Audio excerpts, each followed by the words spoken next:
இந்திய பெருங்கடல் பிராந்தியத்தில் கடற்படை பலத்தை மேம்படுத்தும் நோக்கில் ஒரு குறிப்பிடத்தக்க அம்சமாக INS தாராகிரி என்ற போர்க்கப்பல் இந்திய கடற்படையில் இணைக்கப்படவுள்ளது. அமெரிக்கா, இஸ்ரேல் மற்றும் ஈரானுக்கு இடையே போர் பதற்றம் நீடித்து வருகிறது. இதனால் சர்வதேச அளவில் பதற்றமான சூழல் நிலவி வருகிறது. இந்த நிலையில் இந்திய கடற்படையில் புதிதாக போர்க்கப்பல் ஒன்று இணைகிறது. திட்டம் 17A-வின் கீழ் INS தாராகிரி என்ற மறைமுக தாக்குதல் போர்க்கப்பலை இந்திய கடற்படை ஏப்ரல் 3ஆம் தேதி களத்தில் இறக்குகிறது. இந்தியாவின் கடல்சார் திறன்களை வலுப்படுத்துவதிலும் இந்திய பெருங்கடல் பிராந்தியத்தில் கடற்படை உஷார் நிலையை மேம்படுத்துவதிலும் இந்த மேம்பட்ட போர்க்கப்பலின் இணைப்பு ஒரு குறிப்பிடத்தக்க மைல்கல்லாக பார்க்கப்படுகிறது. INS தாராகிரி திட்டம் 17A-வின் கீழ் மும்பையில் உள்ள மசாகன் டக் ஷிப் பில்டிங் லிமிடெட் நிறுவனத்தால் கட்டப்பட்டது.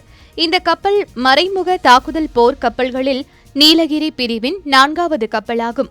இது இந்திய கடற்படையில் பணியாற்றிய லியாண்டர் வகை போர் கப்பலான முந்தைய INS தாராகிரியின் நவீன மறுபிறவி என்று சொல்லப்படுகிறது. இந்தியாவின் வளர்ந்து வரும் உள்நாட்டு கப்பல் கட்டும் திறன்களை பிரதிபலிக்கும் வகையில் இது போர்க்கப்பல் வடிவமைப்பு குழுவினரால் வடிவமைக்கப்பட்டுள்ளது. மேம்பட்ட வடிவமைப்பு மற்றும் உயர் திறன்களை கொண்ட இந்த கப்பல் மறைமுக தாக்குதல் அம்சங்களுடன் உருவாக்கப்பட்டுள்ளன. மேலும் அதிவேக மற்றும் அதிக நேரம் நீடிக்கும் செயல்பாடுகளையும் கொண்டுள்ளது. மேற்பரப்பு எதிர்ப்பு போர், வான் பாதுகாப்பு மற்றும் நீர்மூழ்கி கப்பல் எதிர்ப்பு நடவடிக்கைகள் உள்ளிட்ட பல பரிமாண கடல்சார் பணிகளை மேற்கொள்ளும் திறன் இதற்கு உள்ளது. முந்தைய சிவாலிக் வகுப்பு கப்பலுடன் ஒப்பிடுகையில் INS தாராகிரி மேம்படுத்தப்பட்ட தொழில்நுட்ப மற்றும் போர் திறன்களை கொண்டுள்ளது. இது ஒரு வலிமையான மற்றும் நவீன ஆயுத தொகுப்பை கொண்டுள்ளது. ஒலியின் வேகத்தை விட அதிவேகமாக செல்லும் நிலப்பரப்பு ஏவுகணைகளான பிரேம்மோஸ், நடுத்தர தூர வான் பாதுகாப்பு ஏவுகணைகள் மற்றும் MF ஸ்டார் ரேடார் அமைப்பு போன்றவை இதில் உள்ளன. மேலும் 76 மில்லிமீட்டர் சூப்பர் ராபிட் கன், டார்பி டோக்கன்கள், நீர்மூழ்கி கப்பல் எதிர்ப்பு போர் உபகரணங்களும் இதில் உள்ளன.